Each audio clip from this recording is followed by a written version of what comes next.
Hello guys, আজ আমরা জানতে পারবো আগামী পর্বটি কবে আসবে। সত্যের মৃত্যু নয়। এই ভিডিওটি ক্লিক করার জন্য আপনাকে অসংখ্য ধন্যবাদ। আপনিও আমাদেরকে ধন্যবাদ জানানোর জন্য একটি সাবস্ক্রাইব করে রাখুন। তো আগামী পর্বটি কবে আসতেছে, আজ যেহেতু আপনি এই পর্বটি দেখেছেন, তাহলে দুদিন পর আপনি পর্বটি পেয়ে যাবেন। দুদিন পর আপনি যদি পর্বটি না পান, তাহলে আমাদেরকে সাবস্ক্রাইব করে দেন। আর যদি পান, তারপরেও সাবস্ক্রাইব করে রাখুন।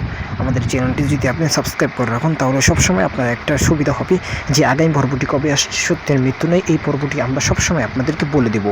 ইগল টিভির যত নাটক সিনেমা আছে, তার ভিতরে এইটা হলো একটা ধারাবাহিক নাটক। আর হ্যাঁ, এই ধারাবাহিক নাটকটি আমরা সবসময় বলে থাকি। ইগল পরিচালনায়, চিত্রগ্রাহক কামরুল হাসান ও ফটোগ্রাফার আবুল সাহেল। ধন্যবাদ, সাবস্ক্রাইব করে রাখুন।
Bilal, das ist du hier.